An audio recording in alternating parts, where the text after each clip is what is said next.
just, knowing that HDL and the triglycerides are probably the most important.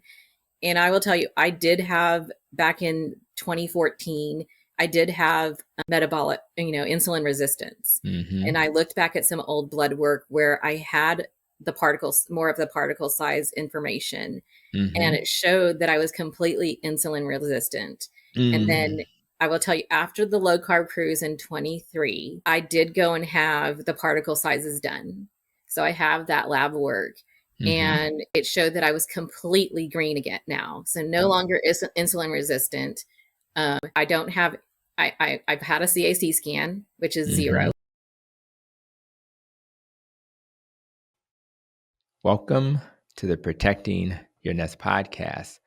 This may surprise some of you, but the U.S. News and World Report ranks the keto diet number 1 for fast weight loss. And if you've adopted a carnivore diet, I have even more good news. The carnivore diet is also considered a type of keto diet. The carnivore diet is just a little stricter, of course, because you get rid of all the carbs. It's a zero carb diet. In contrast, the traditional keto diet typically allows for anywhere from 5 to 10% of carbs coming from that source. Now, despite the difference, both diets are effective for weight loss. So why is the carnivore diet considered one of the best diets for weight loss? Well, the carnivore diet focuses on consuming only animal-based products such as meat, fish, and dairy. But by cutting out plant-based foods, this diet can help to stabilize blood sugar levels and reduce cravings. My wife is more ketovore, and just yesterday, she only had an animal-based day with no veggies, and her sugars were just a flat line of normal.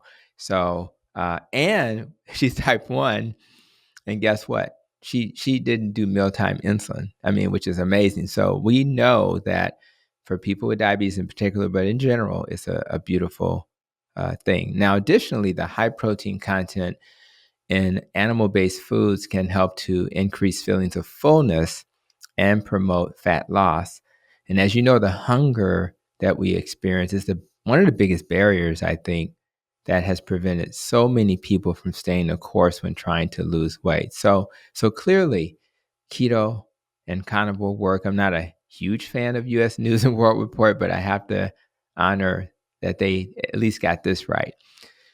But what I also found, what works for people is they need motivation, right? Because if hunger is one of the things we struggle with, well, we need motivation to stay the course as well.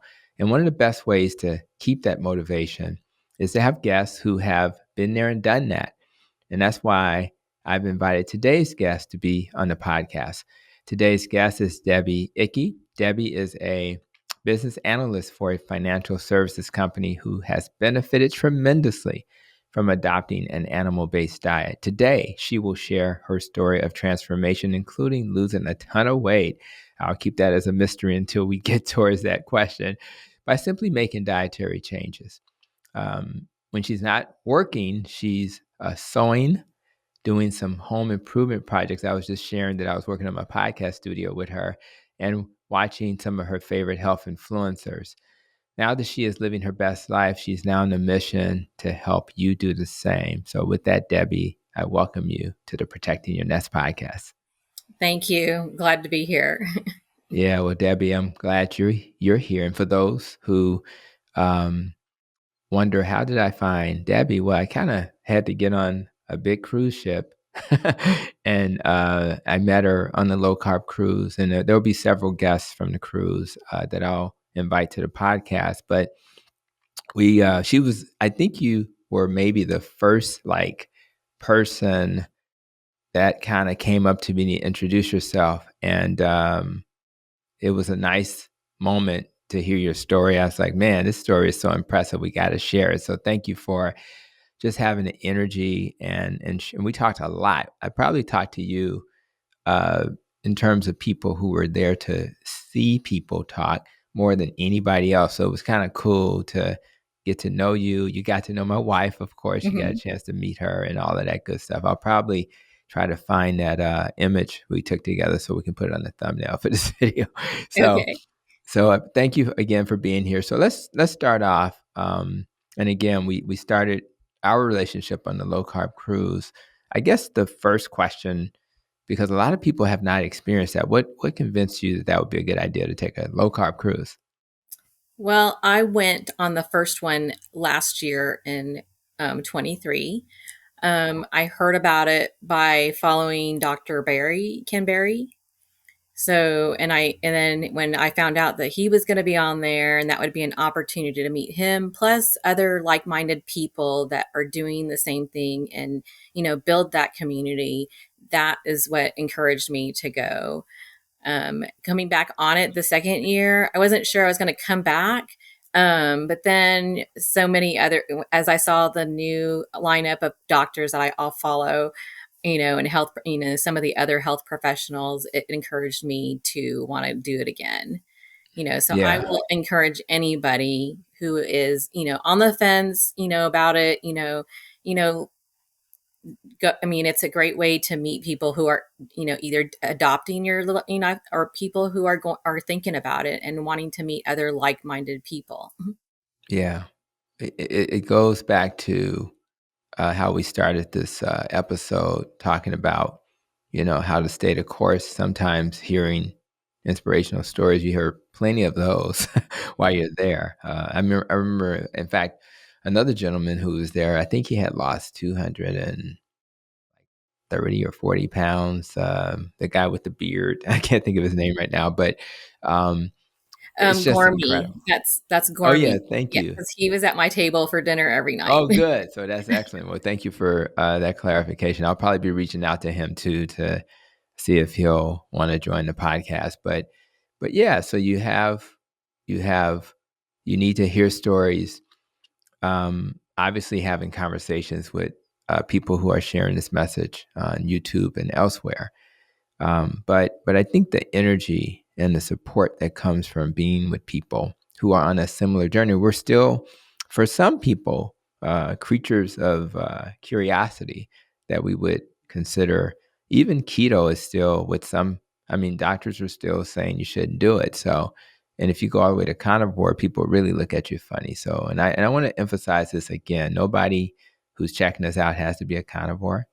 Nobody really even has to be keto, but if you do a little bit of a carb reduction, low carb, compared to what you're currently doing, if you're eating a standard American diet, your life will change. So you decide where you want to land. But for me, I've seen miracles and I continue to see miracles, which is why I love being part of this community. And I'm just going to keep preaching this until my last breath. So, so let's talk a little bit about the reason, the why. And many people adopt these diets for health reasons and things like that. But for you, what was it that kind of drew you to this way of eating?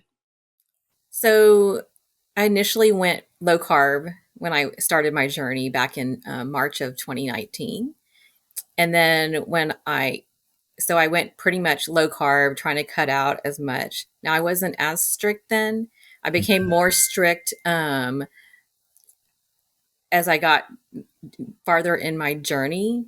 And then just through learning, looking at things, and then going carnivore, just listening to everything that I had started hearing at the end, towards the end of 22. And so just, trying to, I kind of plateaued a little bit here and there, which didn't discourage me, but then I just wanted to, explore other options because there was everybody else is doing different things. And, so I just, I'm about trial and error. I try Yeah. things on myself and see how they work.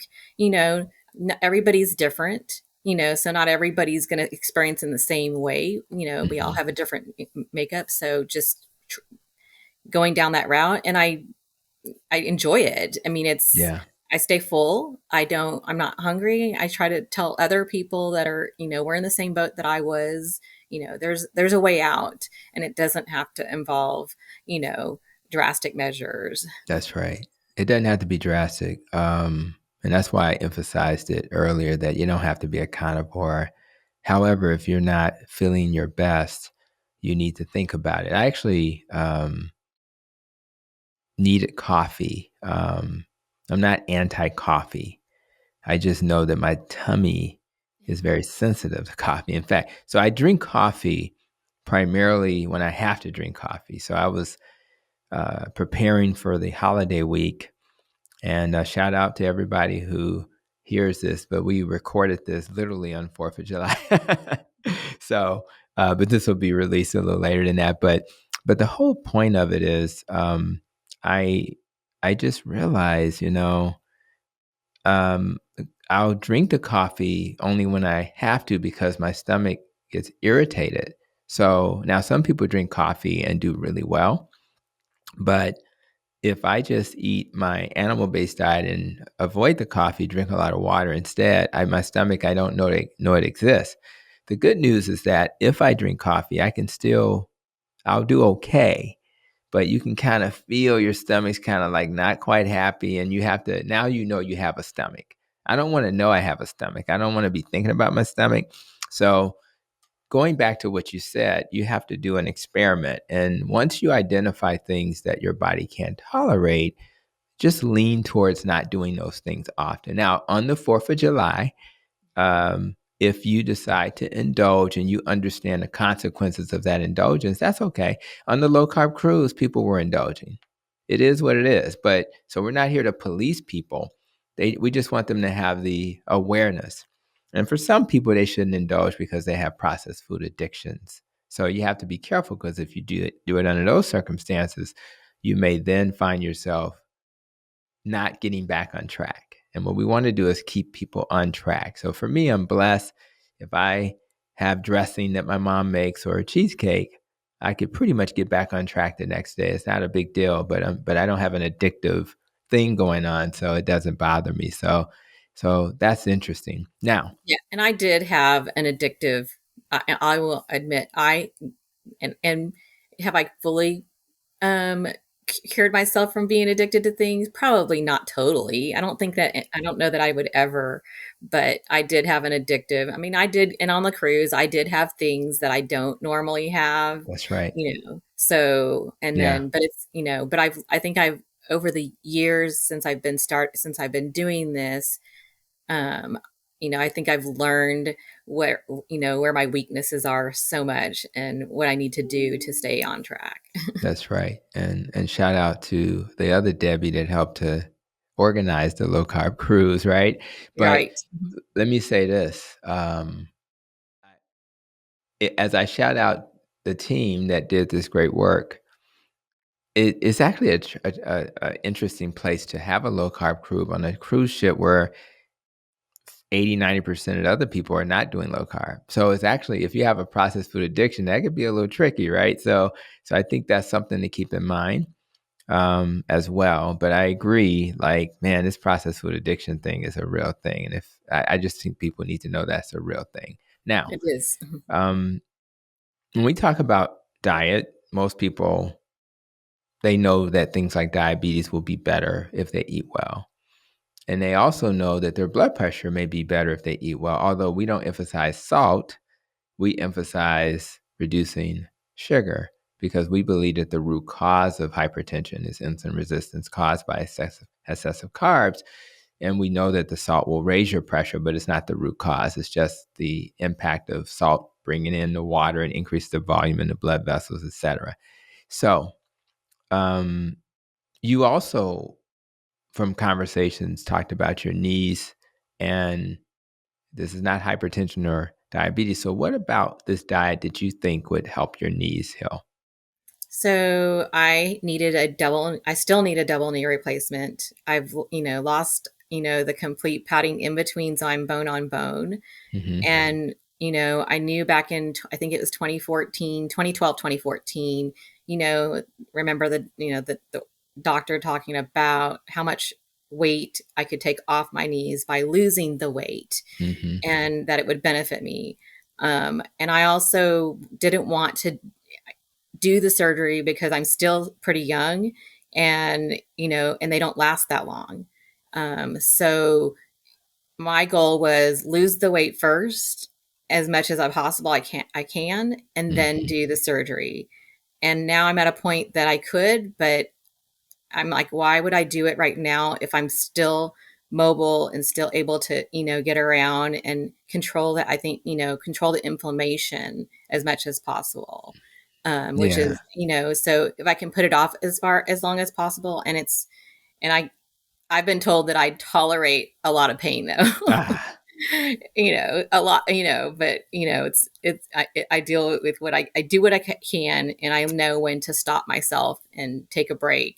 okay. Uh-huh. That's cool. Well, you said a key word. I said insulin resistance, but you said another key word, which is inflammation. And this is what's magical, guys, about eating a diet that reduces inflammation. Your high blood pressure is because of inflammation. The negative effects of diabetes will cause inflammation, leading to an increased risk for heart attack and stroke. The inflammation in your brain that increase the risk for not just stroke but dementia. It's all inflammation. So of course the inflammation in your knees will be better. And of course, in that setting, some people will have such a reduction in inflammation that they may not even need to have surgery. But even if you do have to have surgery, wouldn't it be better to have a knee replacement and put that hardware in a body that's going to allow it to last longer because you're not damaging it with more inflammation. So it's kind of like you want to do both things. If you do surgery, that's okay, but let's put it in a body that's going to receive it with open arms. And so I'm really happy that you've been able to delay things. I've had the whole spectrum. Some people do so well they don't have to do surgery. Other people still do it, but they do much better. Your risk for surgery is going to be greatly reduced because of what you've achieved by making these dietary changes. So that's amazing. Now, I I know that one of the things that impressed me about you as you were sharing articles, and I mean, you literally were, I mean, you were sending me emails of different things that you had learned and a long list of things we can't discuss today. But I learned that you take the time to learn the things that you want to use to heal. I also learned from talking to you that you're not a huge fan of medicines, procedures, and surgery. So, um, um, why is it that you've taken that path when, I mean, you could have been had the surgery, right? You could be on, a list of meds. So what motivated you to focus on natural approaches versus more conventional? Well, I growing up, I have always been probably not totally anti-medicine. I think I was in the very beginning, I was, more natural. Then I started down that medicine route and, you know, seeing my own doctor, getting things thrown at me. And I'm like, I cannot be on something for the rest of my Hmm. life. Right. I was never consistent honestly for myself, and it's some people it's harder. And, as I started researching more and understanding my own body, Hmm. really paying attention to my own body and things that are going on, I realized, that, you know, medicine wasn't totally, I'm not saying that everything medicine is bad because there's Hmm. any, That's right. um, so not everything is completely bad, but everything has, we're all different people. We all have different, um, there's consequences to things and how it affects certain people. Cause, nothing's a one size fits all uh, for the most Yeah, part, I you think know. that's true. Um, so just trying to be as natural as possible. Watching. I've seen how bad some pharmaceuticals are. Lost my mother, to a pharmaceutical drug. So that was one thing that really pushed me to pay attention. Learning how. I think from even some of the seminars like that were on the first low carb cruise that I went on, one of the presenters, taught us how to read medical studies and stuff. Mm. And so I learned how to do a lot of deep dive research into medical studies and looking at a lot of different things. Um, so Okay. that discovery, has really strengthen, what that I'm on the right track, and paying attention to, to what higher power, Hmm. my faith, putting me in that forefront to push me to do, God gave us a temple, and asked us to take care of it while we're here. And I didn't in the very beginning. I, and now I'm focusing on, fixing my temple and staying on track with where he has me going. Wow. Well, we will be honoring your mom just by having this conversation. Um, I really, sometimes it takes very dramatic things like somebody in our lives being harmed to really help us see with clarity the way the world really is. But so I'm really sad that your mom succumbed to um, the negative effects of pharmaceuticals. And it definitely clarifies why you would want to take a more natural approach. But let's do a shout out to your mom. What was your mom's name? Kim. Kim. Okay. So shout out to Kim for raising a beautiful daughter, Debbie. And just the idea that while she was here, and I'm sure she's still here spiritually, um, she was able to lay the foundation that you need to be who you've become. So I will be seeing my mom today on the 4th.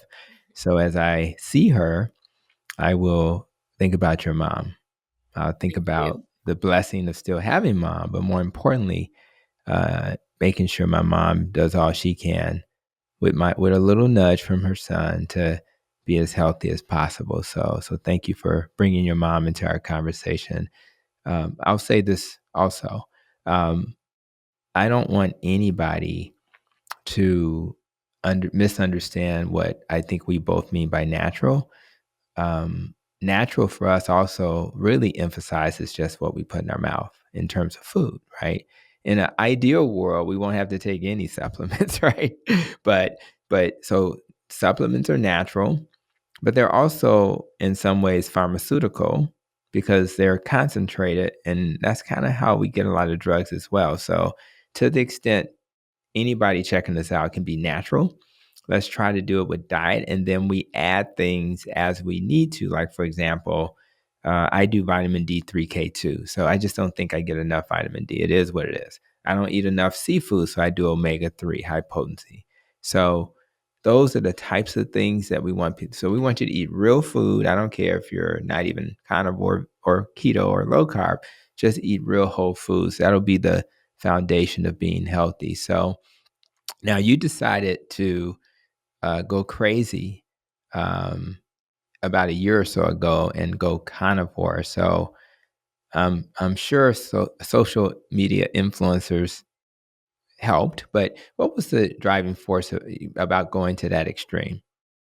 Um, just to make a change in what I was doing and Hmm. to see the complete difference in how my body reacted, and, I always said I was going to, like you said, eating real food, so occasionally, now I've had, here some probably more fruits, not more Hmm. fruit, but I've put, like some fruits into it, you Hmm.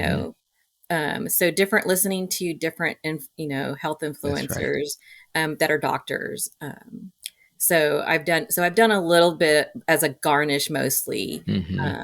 but primarily, meats, eggs, is what and I fill up on that. You don't need a whole lot. I think That's right. people You got think that you right. need to eat a lot, you know, but I've seen myself, like I don't eat as much and I'm not hungry, and I That's can right. probably go, more than a, 24-hour period without eating, but just drinking water, having, cuz I drink water throughout the day only. So I Yeah. don't do any I do coffee, and I do a couple cups of coffee in the morning, but I don't do any other, so I do just plain water, and Yeah. I do one with electrolytes throughout the day. Cool. But that's Yes. that's me about getting me. I'm about getting rid of any type of toxin, Yes. out of my body and trying to be as natural. So I don't do any type of sparkling water or anything. I just do Right. Right. Yeah. plain Well, water. it tempts you a little bit when you have that, so you have to be really careful. And So I used to be a soda drinker. I drank a lot of soda, right. and it's probably been probably now over. It's at least maybe it's 10 years maybe. Um, so 10 years. See, but if you think about that, Debbie, um, let's just say someone's checking us out and they haven't been in this community, this low carb community. They may look at you and say, "How can you not drink soda for 10 years?" Like, that sounds like an unimaginable thing for a person who drinks soda regularly. But you mentioned like remove the toxins, right? Well, so when I did my functional medicine training, it was about removing toxins, but more importantly, don't put the toxins in the right, body, right? And and again, I'll never forget a patient who worked for Sprite describe this huge bin of sugar that gets poured into the mixture. It's like he said, you think making Kool-Aid was interesting, where you use half the sugar container, right? right. He said it's this huge bin. It's like, and so essentially you have, that's not to mention the flavorings, the artificial colors, and all of that stuff. So basically, it's just sugar water with a nice little like edge to it because it's has that little acidity thing going. Our bodies deserve better. I have not seen my old uncle. I had an uncle. His name was Uncle Ben, the rice guy. Haven't seen Uncle Ben in my home for over 10 years, maybe more. I haven't seen the big bag of russet potatoes that we used to keep in our pantry. And it was a rare time where we actually that the potatoes became moldy because we would eat them. It was rare. It's been a long time since we've had so many foods in our house that were just staples. Jiffy, cornbread mix we would have 10 of them up there in the cabinet. It was just what we ate with our dinner. And I now look at those boxes and those ingredients, and it just makes me shake my head. My kids lived on juice. I don't know if they ever drank water. We didn't. We thought juice was health food, so they drank a lot of juice. Who wouldn't want that, right? If you're a kid, so it's nice. So I think as people check us out, understand that we have been where you've been, and we are still doing an experiment. I have not tried but a fraction of Maria Emmerich's carnivore recipes, a fraction. And I'm supposed to be an expert, right? I'm still learning, and I learn from people I meet like yourself. I learn from my patients, and of course, I learn from the experts. So we want you to be comfortable with the journey. Everybody's kind of struggling, but your life gets so much better when you don't have to worry about food, don't have to think about food. Imagine going a whole day and not needing to eat. For those who've never experienced that, it seems unimaginable. But you don't have those spikes of sugar, which then makes the insulin go up, which then makes you hungry. Those things go away, and your body will look at your belly and say, I see some energy right there with your belly fat, and it'll just use that instead. And you don't have to be a large person to have belly fat. Everybody has belly fat. Hmm. So, but let's talk about weight, because I didn't tell the audience what your weight loss was. I did not meet you before you lost weight. I met you after. So let's give them a sense of how much weight you lost and what has your life been like having lost all of that weight? Like, let's talk about before and after. So give us a number and then talk about what you remember, what was life like before, and now what is life like after?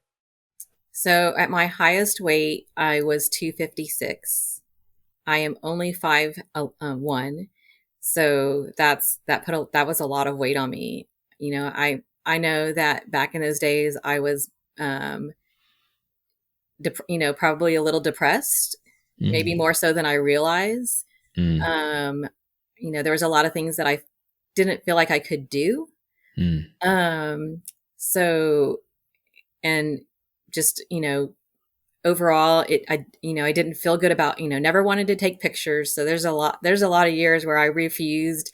I don't have a lot of pictures in those years. And I recently was, talking to a friend about, I'm missing all those pictures with my mother because I never took pictures back, in right. those days. That's right. And that was for the better, at least I would say at least 10 years that I was, pretty Mm, heavy, but not as, I don't think I was that heavy at the, 10 years ago, mm-hmm, but over that time I got to there.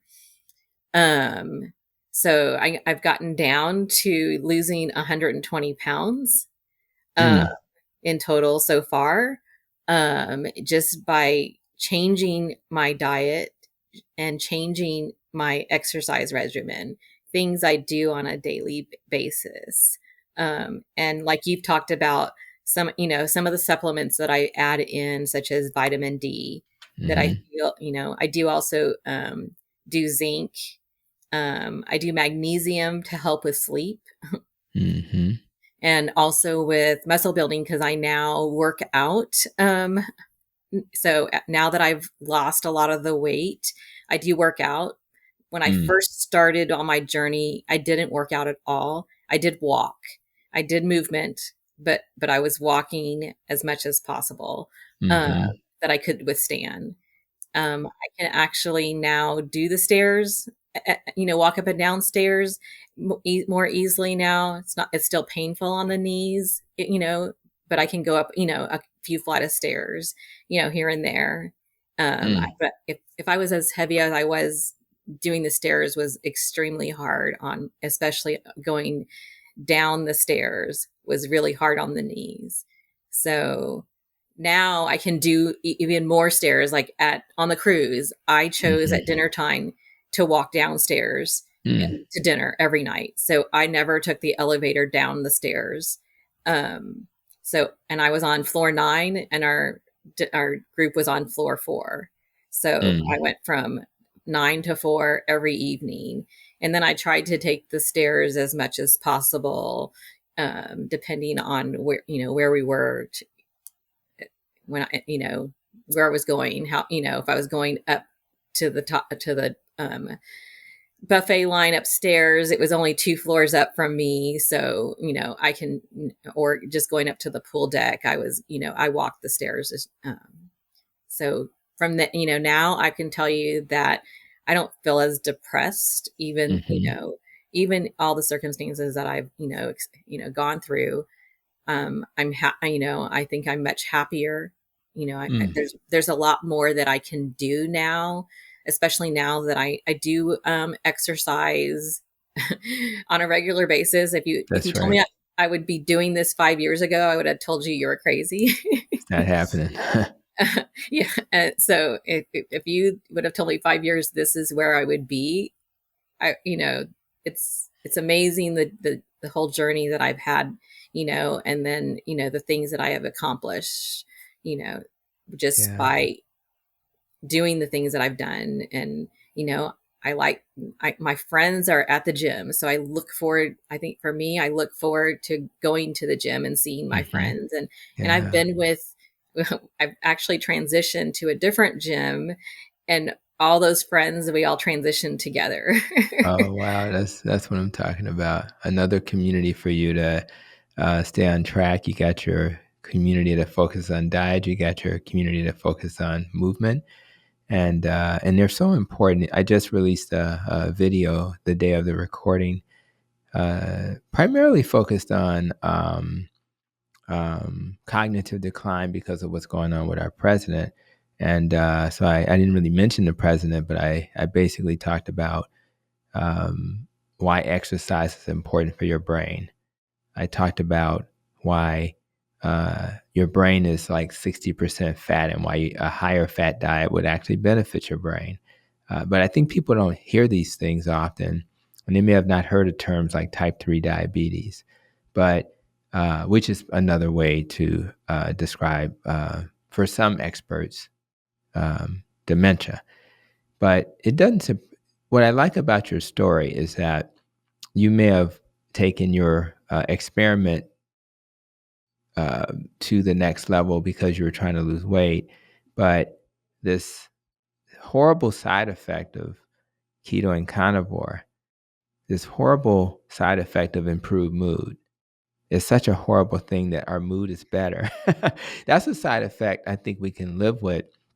And when I think about it from a medical perspective, I know that fat cells will cause body inflammation. And that body inflammation can affect your mood, right? Because you can have inflammation in the brain. I could imagine that if I'm obese, it may affect my mood because of how people perceive me, how people treat me in public. Uh, and that's another impact. So I just think that when people take this journey, they have all of these things happen that they weren't necessarily anticipating. For me, it was the mental clarity, going back to the brain, the energy. I'm just like speaking of the 4th of July, a firecracker. I'm just like, it's like a celebration of, hey, I get in front of people and it's like energy. And whenever I don't bring that energy, my patients are like, are you okay? Because they expect to see it, because that's who I've become. So for those who don't have that kind of personality, they're not calm and able to deal with situations as they like. If there's a cold blue in my clinic, I'm calm. I don't panic. I don't get nervous. I have to keep the team calm. So, but that's what's possible when you're not thinking about food all the time, when you're feeding your brain the right fuel, when your gut, which makes 90% of the serotonin, which is the main mood hormone, is being fed the right nutrients so it's healthy. So it's really all of these things together that put you in a better state, in a state where you're able to be optimal. And that's why, again, we're out here preaching this message. I mentioned in my intro that you're on a mission to share this message. Now, but you have a family, and I'm curious, when you started this insane keto carnivore lifestyle, what was their reaction to you? Um, I think, people would ask, I think when I was, one of my family was like, are you, when they saw the way I was eating, because I was going on a cruise with them, and they're like, are you going to eat this way on the cruise? And I'm like, yes, Yeah. there's stuff I can eat there. I'm on a mission. I want to, Right. I want to feel better. Yeah. Um, I want to lose the weight, and that was when I was heavier too, That's right. so there, I'm like, and I was, eating lots of meats, cheeses. I was just cutting out all the bread, you Mm-hmm. know, um, it was, when when I first started, I was really heavy. And I remember reading what one of my doctors had recommended doing a weight loss program. And that's, and then one of the lines that said in there, it's a packaged food environment. Mm-hmm. And the first thing I thought was, that's not sustainable. Because what if I'm traveling, am I going to be carrying these foods with me? How am I going to Right. prepare them? Right. So, so getting, I had to know that I can sustain this for the rest of my Mm-hmm. life wherever I go. Yeah. I love that. And Yeah. then, It's I think one of the big things for me was getting rid of part of, so I got rid of TV completely. So I don't watch TV. So as we know, there's a lot of advertisements on TV of, food and pharmaceuticals. And, so so I think mostly the food, if you're watching something, it entices you to want to get up and go You eat. better know it. And then you're not moving because you're sitting in front of the TV. And I used to be a big, I used to sit in front of the TV a lot. Yeah, Now I don't, since I don't have TV, I'm out, I'm either walking, doing things around the house, or going outside and doing stuff outside, that's right. you know. Um, That seems so dramatic for people who consume. Like we're watching. We watch TV on Netflix, and we just have we're catching up with the This Is Us like series, right? Which we love because it seems so real. But it's important that people understand that your current state does not have to be your future state. Now, you can go to the extreme and do what Debbie did and say, I'm done with TV. Or you can say, I have a very limited prescription for how often I watch TV. Either way, you gain so much in life when you spend time doing things that are of more value. And one of the things my wife says often is, man, I don't mind going to a movie with you, but there's no interaction when we do that. It's like being at home watching TV is what she'll say. So, and I love going, I want to go see Will Smith's movie, in which I think I am going to convince her to do that. But I, I think a YouTuber, he's a little out there a little bit, but his name is Infinite Waters. He's a psychologist. I think he's in England. Mr. Infinite Waters, he always says, television tells lies to your vision.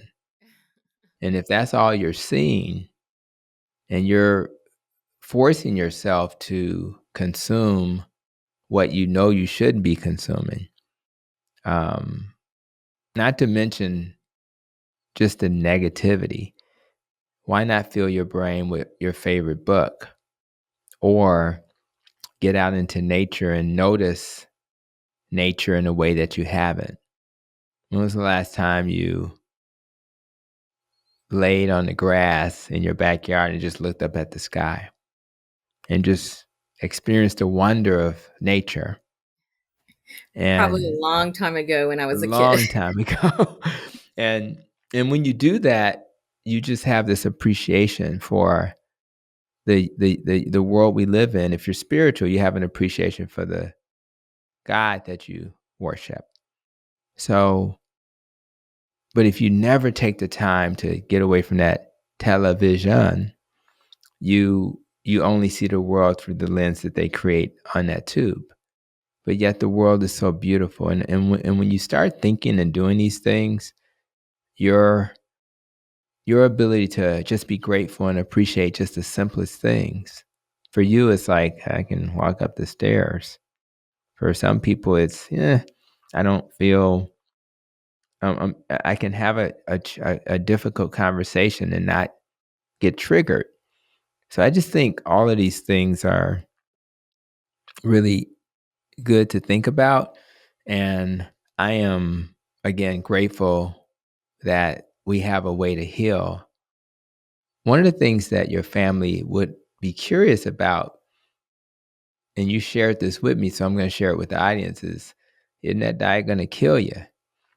And the number of times, because another video I did on YouTube was, meat won't kill you. Meat does not cause cancer and heart disease based on quality randomized controlled trials. We can go all day talking about observational research, right?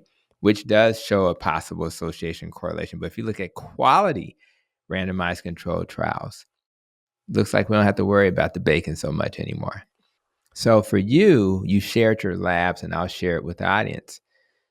And I just want to hear from you what it felt like to get these numbers. So you shared with me that your triglycerides, which is arguably one of the most important measures of poor metabolic health when it's elevated, went from 193 all the way down to 51, which is amazing. You shared that your HDL, the so-called good cholesterol, went from 53 to 103. Now, let's be clear, Debbie. You don't see that every day. I'm serious. Really? You just don't. Not that kind of change. Another thing you don't see because of that, because we tell people, don't worry about the total cholesterol, don't worry about the LDL. And if you worry about the LDL, do the particle sizes. Uh, Small size particles can cause more harm than large particles for LDL. But the triglyceride to HDL ratio, which we wanted to be less than 2 prior to this dietary change, and I think the first set of labs was in September of 2018, and the more recent labs are at the end of 23, I think. But your triglyceride to HDL ratio should be less than 2, but at the time back then it was 3.64. I calculated it at 0.5. That's insanity. So not only is it less than 2, it's less than 1. So that being a measure of metabolic health would suggest that based on your current numbers, this meat, animal-based diet has not only not harmed your cholesterol measures, but is actually giving you amazing results. So when you started to see that change, how did you, because so many people talk about, well, if I do that, my LDL is going to go up, so-called bad cholesterol. But how did you respond to your numbers getting like so much better? I was glad to see the numbers getting better, although, the LDL cholesterol continued to climb in the carnivore lifestyle. Yeah. My doctor wasn't very happy when every time I went back and it kept climbing. Yeah. But I know that I've read a lot of studies. I know that I've listened to a lot of the low carb community doctors, Mm-hmm. And not just a regular medical doctor like cardio, there's others, they're in the low carb community, the cardiologist, so I've listened to different doctors of different levels in different, specialties. And so I trusted the fact that I knew I was on the right track. And, just knowing that HDL and the triglycerides are probably the most important. And I will tell you, I did have back in 2014, I did have metabolic, insulin resistance. Mm-hmm. And I looked back at some old blood work where I had more of the particle size information, and Mm-hmm. it showed that I was completely insulin resistant. And then Mm. I will tell you, after the low carb cruise in 23, I did go and have the particle sizes done. So I have that lab work, Mm-hmm. and it showed that I was completely green again now. So no longer is insulin resistant. Um, I don't have, I've had a CAC scan, which is Mm-hmm. 0. um, Mm. I've had a DEXA scan as well, which shows, your bone count, and also looked at visceral fat and the fat, Mm-hmm. and after I had that last year in July, and that was extremely eye-opening too, that it That's showed that right. I had less than a pound of visceral fat in my body. Mm. And the the PT at that time said he wanted me to work on strength training now more Okay. so than cardio. Yes. So because of where I was, he was quite impressed with a lot of the things that I had been doing. And I guess it's, a lot surprised him. I'll go back and have a DEXA scan again sometime this year, to see where I'm at now. Nice. But I'm very happy for you. Let's pause, and because this comes up so often, so many people who are checking us out have a conventionally trained doctor who wouldn't even check a particle size for LDL cholesterol. So, number one, we may have to rely on Dave Feldman's Own My Own Labs, right? yes, and that's where I And went. that's what you did. Amen. To shout out to Dave Feldman. um, but this is what we need to think about. It is true that when you eat keto or carnivore, your diet does become higher in saturated fat, and when that happens, that can not in everybody, but it can increase your LDL cholesterol, the so-called bad. Now, for most people, after about a year of doing keto or carnivore, the LDL may go up a little bit and then it'll kind of level off, right? So if you're concerned about total LDL, for most people, it's going to level off. But the more important message is it's not the LDL cholesterol that matters. It's the quality of the LDL that matters. And the quality is defined by the small and large particles. So if you have less of the small, more of the large, that's good news. And if the opposite is true, that's not good news. But even with that, that's just one measure of metabolic health. Insulin level is a measure of metabolic health, and you kind of suggested your insulin level plummeted. There's something called the apoprotein beta A ratio test, which is a way better measure of metabolic health. The triglyceride to HDL ratio, which has plummeted for you in a good way, is a way better measure of quality metabolic health. But more importantly, if you have a 0 calcium score, that's the best measure probably of your risk for cardiovascular disease. So I plead to my colleagues. I know you're trying to follow standards of care. You're concerned about these tests being covered. I always talk to patients about, here's the cost, and some of these tests are not covered because they're not standard of care yet.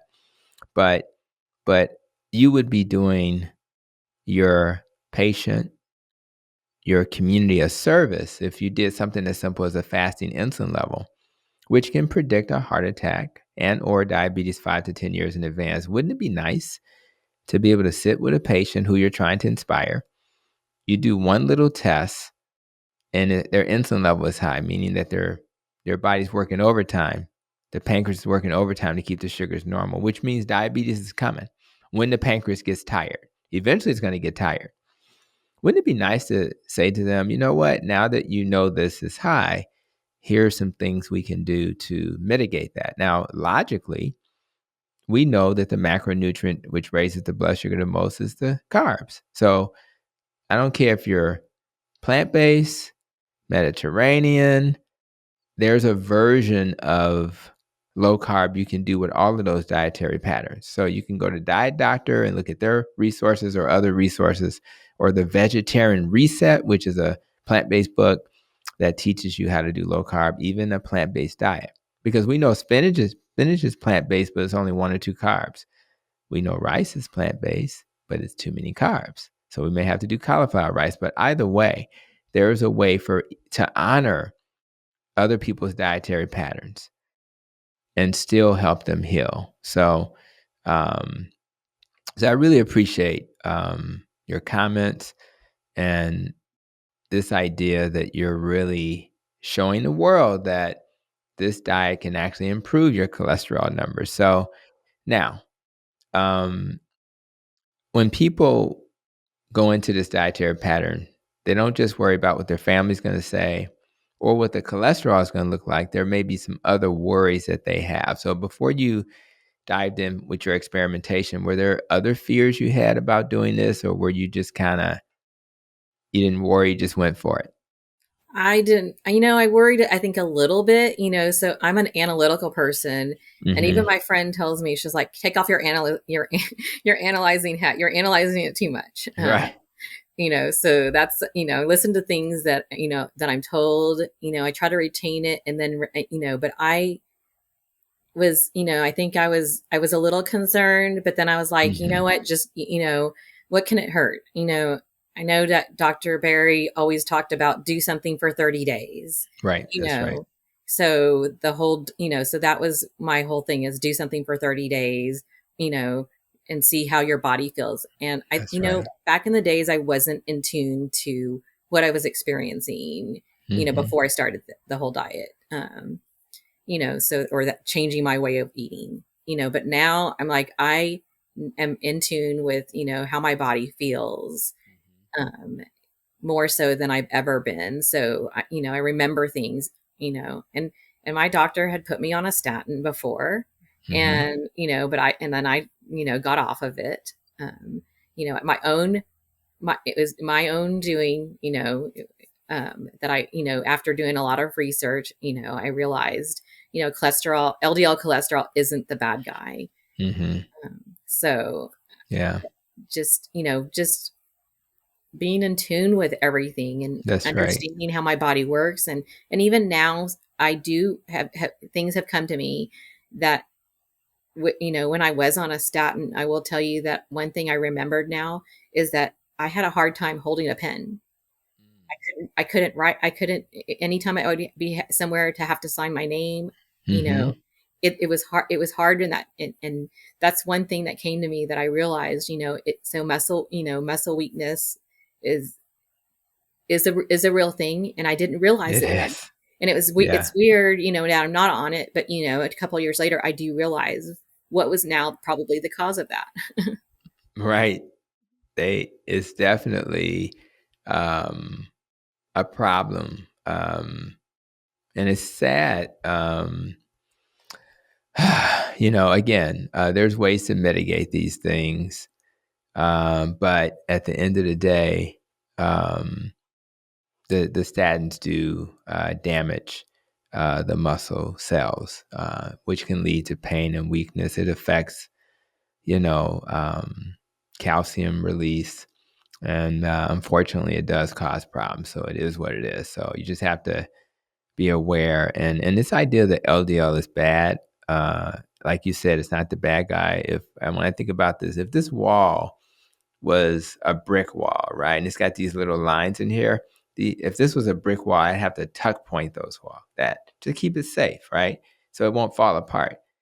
So what LDL does is the mortar for your arteries. If there's inflammation, if there's an issue, it'll fill these crevices with LDL. Sometimes you have too much uh, mortar, and it falls to the. I don't want it to fall on my floor, or in my house case on my grass. So the HDL, the good cholesterol, takes it away from the house, and it does that with your arteries. But I think I need my mortar and I need my delivery truck to bring it away. I need both. And Right. if I get too much inflammation, which is why we kind of mentioned that a few times, then this beautiful wall with these lines will turn into stucco. Now it's just covered with LDL cholesterol, and then that can build up and then clog my arteries. I don't want that to happen to my beautiful brick house. I just happen to have a brick house, and I don't want it to happen to my arteries. So LDL is not the bad guy. Inflammation is the bad guy, which is primarily caused from our diet, lack of exercise, stress, lack of sleep. So thank you for emphasizing that as we kind of talk about this topic. I do want to ask you, because people may look at you and say, you're different. That's why you were able to do that. Anything you would say in terms of how you stay on track? So mostly like obviously I went on the cruise. I did indulge when I was on the cruise. Mm-hmm. And, I've adopted probably more so of doing it, even when I'm not on the cruise, doing more of like an 80-20. So 80% Mm-hmm. good. There might be some 20, allow myself that 20% bad, or not per se bad, but like not, not as strict. Mm-hmm. Um, but I think not keeping things in my house that are temptation That's right. is a big thing for me. Um, Out of sight, so I don't see it, then I don't eat it, That's right. because, most everything is either in the fridge or freezer. And, That's right. so when I don't see it, I don't eat it. But then Mm-hmm. I only eat when I'm hungry, Mm, so even, and, and I don't eat out a whole lot, but when I do go out, I do try to stay primarily carnivore. I do kind of research of where I'm going, and, to find out what they're using to prepare any of the foods, and ask, I'll ask for them to special prep something, you that's know. right. Okay. I So think just that's being aware, just, I think being aware, and just, but you can't, nobody can completely be, uh, you know, 100%. That's and you don't have to be. And you don't have to Dr. be. Ken Berry eats berries sometimes. I mean, you don't have to be, right? So Right. it would be blasphemous if he didn't, because he has that in his name. So, but I'm curious also about costs. People have the perception that eating animal based can be expensive. What's been your experience? I think I've actually saved money because I'm not buying a lot of stuff that's on in the center aisles of most of the grocery store. Hmm. I think because I'm eating mostly meat and eggs and I'm That's not right. eating a whole lot. Um, I think it's been a lot.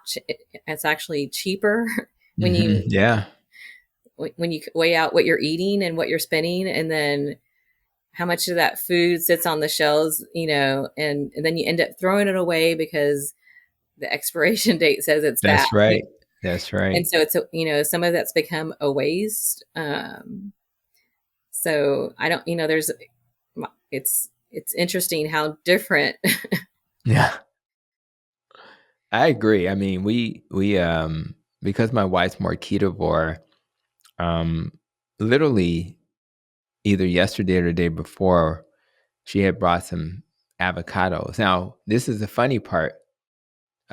We buy those green bags off of Amazon. They help preserve fruit, right? Because we know we don't eat that stuff. So she'll buy the berries sometimes, and we just threw away some strawberries. We just threw, and it was in the green bags, which means they last 3 times as long. But we threw that away. We threw away some avocados. Avocados are a little pricey, but I don't recall ever. Only time I've ever wasted meat is when we may have cooked too much and then we already cooked it, but then it's in the refrigerator. But for the most part, we don't waste meat. We just don't. Yes, Particularly, I don't we just waste meat. don't. It just don't get wasted. So not only are you not wasting food, which people don't calculate, you're not snacking, because many people on the standard American diet, they snack because they're always hungry. And and you're just saving money because you don't even have to eat as much.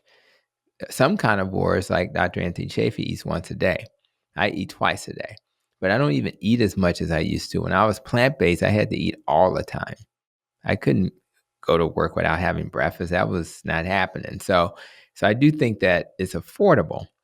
So I thank you for just putting those thoughts in the universe so people will hear it, and they'll hear not only what we're talking about now, but what could be different about their lives. Not just 120 pounds lighter, but just not being depressed, and doing things that you couldn't do, and and just not making food the thing you think about 24/7. So I know as we wrap up, I want to hear from you when it comes to, you know, the importance of sharing this message, right? So why why is it so important for you to be part of the voices that share this message to others? To let other people know that there is hope out there. You can do it without, going into drastic measures, surgery, you know, as I've experienced. There's, I always tell people you don't have to be, completely one that goes to the gym and spends an hour, hours at the gym.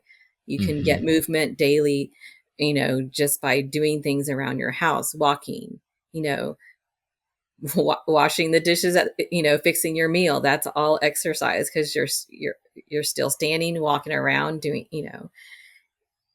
but there's a way out of the madness, and you're healthier. You can do more things. I can do more things now than I have Mhm. ever thought I would ever be able to do. So, just helping people understand that there is a way out of the madness of being overweight, and just learning to eat better, eat real food is my whole thing, is just eat real food. That's right. 120 pounds lighter. Unbelievable.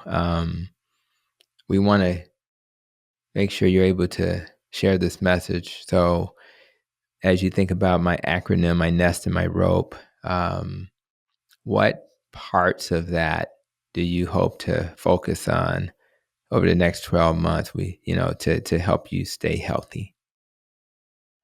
I mean, just for me, staying on track with Mm-hmm. as much as possible. Um, keeping my exercise regimen that I do on a weekly basis. So Yeah. I don't, I started, I just did a lot of walking in the beginning. Now then I did high intensity training for at least 2 years. And then now I'm doing more strength training some cardio. And I think Mm-hmm. that now I'm going to, do, add a little more cardio in monthly, um, than I have been doing in the last year. So just, Okay. staying on that track and, being mindful, I am now trying to grow, like I said, I do grow some, plants, Mm-hmm. so growing my own organic way of eating, um, to keep myself on track, but, like I said, I do primarily only eat, carnivore, so avocados, I do occasionally. That's, I Yeah. probably, everybody would think that's a vegetable. It's a fruit Right. in Exactly. Right. reality. So, but, just, I think more clean eating, becoming my inner self. So like you talked about going and laying out in the grass, I That's do right. I do go outside in my backyard and ground in the Cool. and Love it. stay barefoot when I go out there. That's right. Ground people ground. It's a good thing. Get your Yeah. feet on that grass. Yeah. So just, I Love it. mean, just being mindful of the environment, because, Mm-hmm. and that's, for me, protecting around my house, because that's where I spend a lot of time, That's cool. getting that natural sun, and so I Well, can be able to do all the things that I've been wanting to do. yeah, you're kind of making up for lost time, and we always look forward. We learn from the past, but we look forward because there's so much. You can live a lifetime in a few years if you just live it well. So I am very happy that you have that, and I'm also happy that you're out here sharing this message. Had you done a podcast before? I have not. I've not done Okay, so one. So this was you're my a, you're first a, you're time. a neophyte. And I Well, and I send most people to a lot of the influencers that that's and right. I said, please just listen. I mean, listen to them, listen, That's right. and then any of the doctors and and others that they have brought on, listen to all of them, and That's that's, right. these people are, helping heal. That's right. Well, thank you for um, again just adding to the voices out here, and privileged to be the vessel through which you got your voice out. And looking forward to us keeping in touch and just watching the transformation continue. So thank you so much. And you're not on social media, are you? I am. But I don't post I don't post a You don't lot of. really do much. Okay, Yeah, cool. So that's fair. So yeah. if you want to share any of that stuff, make sure you get it to me. But I'm just grateful that you blessed me with the energy you had on the cruise, and just as importantly, your story today, which I think will inspire some folks. So I thank you. I'm grateful. I feel privileged to be in a position where I can meet people like yourself and share their stories. So thank you so much, Debbie, for being on the podcast. Thank you. I'm glad to have been here. Absolutely. So, guys, man, today's podcast kind of started a little bit about you learning about the U.S. News and World Report, which ranked keto and therefore carnivore as the top choice for a quick weight loss, which is pretty cool. Now you understand why Debbie was successful, because she chose the right diet. You also had a chance to hear Debbie's amazing story of healing, which inspired me to ask her to come to the podcast. And my hope is that it will inspire some of you to know that you can overcome your struggles. If you've never imagined being 100 pounds lighter. Now you have someone else to show you the way. Anything is possible if you put your mind to it and you set some clear goals. We call them SMART goals. You may want to look up what SMART goals are, and you make changes. But it's got to be the right diet, guys. Like, there are so many people who are following advice of diets that just don't work, and we know keto is the best diet. Carnivore is the best diet for weight loss. So if you're stuck in a rut and you have some self-limiting beliefs holding you back, I hope today's episode has, kind of kicked you back into the right mindset. I want you to kick those negative self-limiting thoughts to the curb, and let's start making positive changes that will serve you like Debbie did. So I encourage you also to consume keto, low carb, and carnivore content for your brain. Because if you feed your brain information that'll serve you, that'll help keep you on track. So I really appreciate each and every one of you for coming to this episode of the Protecting Your Nest podcast. And until the next episode, continue to be safe, be well, and continue to protect your nest.